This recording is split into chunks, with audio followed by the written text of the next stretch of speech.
Hi guys, today we are back after a very long time, and now I will not cover the topics like analogy.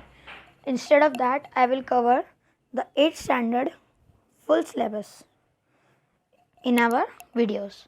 So let's start. So today I will teach science, chapter number 6, combustion and flame. So first of all, let's see what we are going to cover in this topic. So in this topic, we will cover what is combustion, the types of combustion, what are combustible and non-combustible substances, conditions necessary for combustion, what is fire, what is the history of fire, and if fire goes very wild, and then how can we control the fire. We'll learn about flame and its structure. We'll learn the history of matchstick, and we will learn some calorific value. That this is a new concept, calorific value. You will get to know in this topic, and we will discuss some interesting facts in this chapter. So let's start. So our first question was, what is combustion? So the combustion is a chemical process in which substance react with air, that is oxygen, to give out heat and light. Now different types of elements burn with oxygen to give different types of flames and also produce their oxides. So like if you do with magnesium, metal magnesium, it will give you magnesium oxide plus heat and light. But if you do with carbon and oxygen, that is charcoal and oxygen from the air, through the combustion it will make carbon dioxide and it will emit heat and light. Now the fact here is that if we burn a candle with element lithium, it will give you a red colored flame. If we burn it with potassium, it will give you a violet color flame. If we will burn with copper, it will give you a green color flame. If with sodium, it is yellow. And sometimes matchstick always has phosphorus in it, so phosphorus also burn with yellow color. And element lead will give you blue color flame. So I hope you are cleared with combustion. Let's move to the next topic, that is types of combustion. So there are total 3 types of combustion: rapid combustion, spontaneous combustion, and explosive combustion. Now don't worry about these complicated words, I will explain you. So first, what is rapid combustion? The rapid combustion is the combustion process in which a large amount of heat and light are produced in a short time. As you can understand by word rapid, that means it will go very large in a shorter time. Now example is LPG gas stove. Yeah, you always see if your mama tells you to switch on the gas, and then when you switch on the gas the flames goes very high. Same with a matchstick. When you lit a matchstick, it will give a very big flame and then it will go small, so it will then give out the heat and light. So I have put the example of LPG gas over here. Next is spontaneous combustion.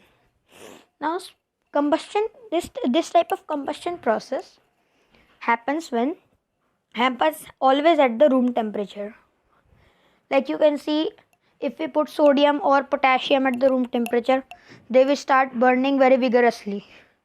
So they are very good example of spontaneous combustion. And also if you take forest fires, like they take oxygen and the fire starts moving around, and then all of a sudden a forest is burned.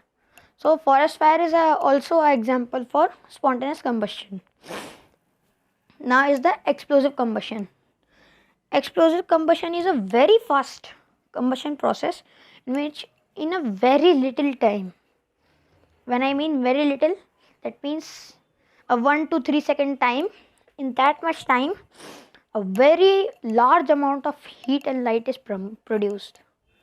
Like if you use crackers, now how crackers burn, they burn with like a boom. So in that boom, the heat and light both are very highly, they are very high, they are present in very high quantities when they burn. Now another example is army. The things which army use, like grenade, etc., etc., this type of weapons also have this explosive combustion. Next we will understand about combustible and non-combustible substances. Now, as you can understand by the words, combustible substances are those substances which goes under combustion, that means they burn, they can burn.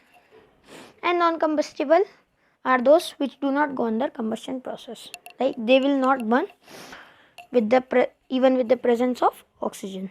Now example for combustible substance are, now you can do this, wood, petroleum, etc., etc. And with non-combustible substances, yeah, obviously gold and silver do not burn. At very high temperature also they do not burn. Iron nails you can take, they also do not burn. Our next is the conditions that are necessary for combustion process. So there are three conditions that are necessary for combustion process. First of all, we need a fuel. Fuel will act like the thing which burns, like it will act as a combustible substance. Okay. The second thing is the heat. Heat is the form of energy transferred between system or object with different temperatures. Now here you got the definition of heat, as well as you know that whenever I will talk about combustion, heat and light is produced. So heat is very important for the combustion. And last is air. That is air present in a atmosphere. So air always we will always take oxygen. Not other any gas will make anything burn. Only oxygen. When oxygen makes anything burn, that is called combustion. Okay. Moving to our next slide. Now we will learn about fire. So what is a fire? When a fuel reacts with air, that is oxygen, to produce heat and light, it is called fire. We use fire in our daily lives, like lighting a matchstick or a candle. Now fire is very dangerous as well as very fascinating. In the early times, I will tell a story. In the early times, at the medieval period, people thinks that there are 5 things that made everything in this world. So these 5 things were water, named as Jal; fire, named as Agni; air, named as Vayu; ether, named as Akash; and earth, named as Prithvi. But fire is a completely different topic.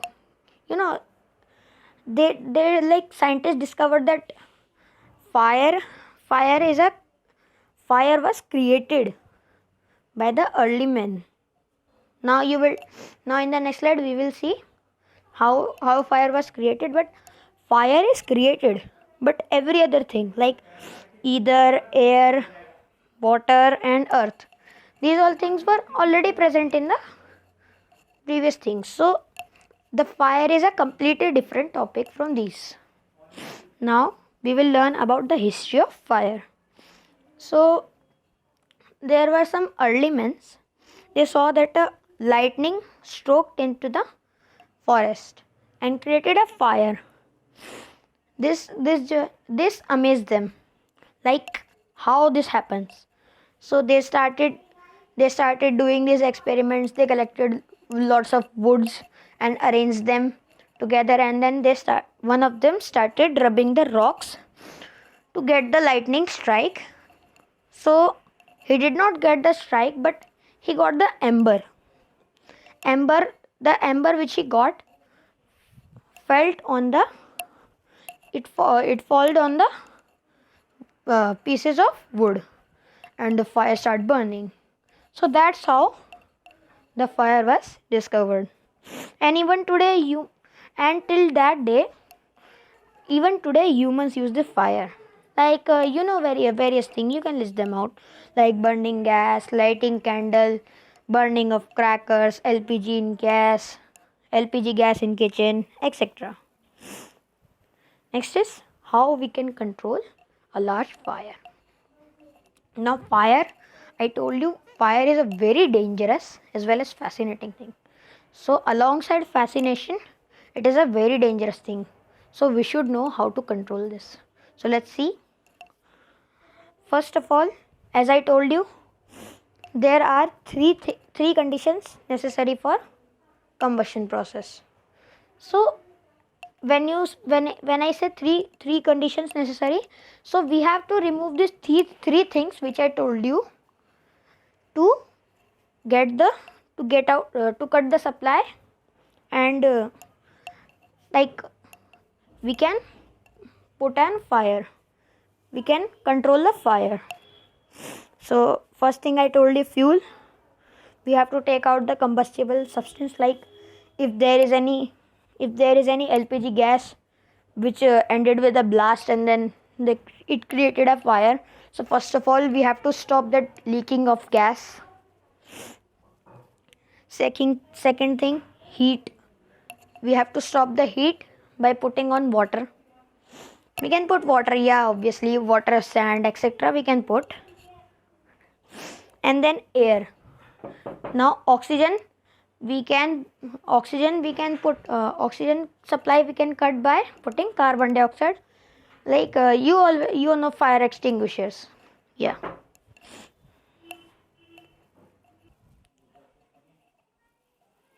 Next is flame.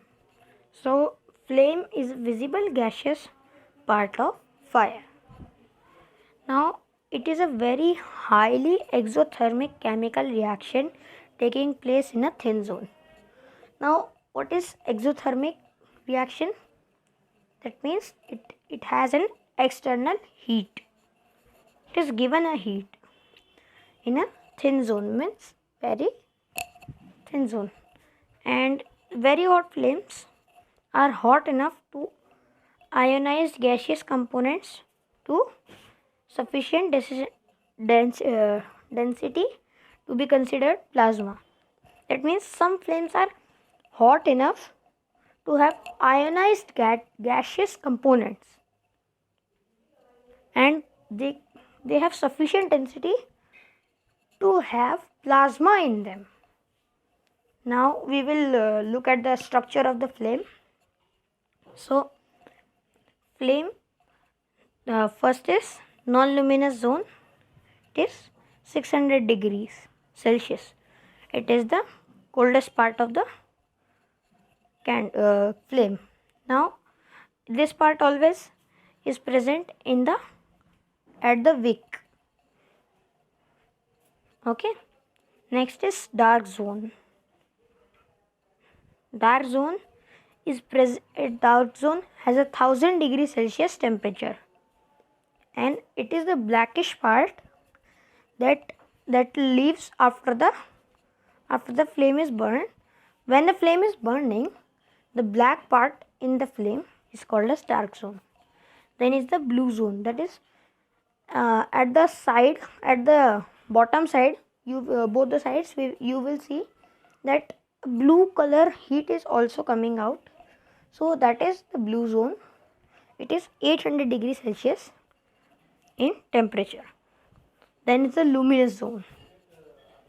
That is, the part which you see is yellow in color. That is the luminous zone. Luminous means light. So it gives out it is the part which gives out light. It is 1200 degrees Celsius. And last but not the least, non-luminous veil.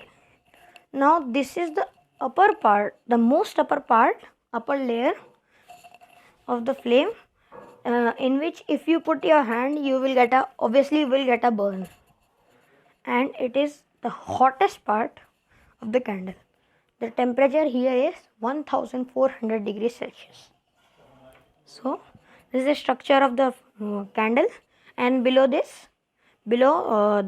wick is all the candle, that is the wax. Next is matchstick and its history. So matchstick is a stick made of red phosphorus in it, which gets light up when matchstick is rubbed with matchbox. So the first modern self-igniting match was invented in 1805 by Jean Chancel and his assistant Professor Louis Jacques Thénard of Paris. In Paris, okay. The head of the match consisted of a mixture of potassium, chloride, sulfur, rubber, and sugar.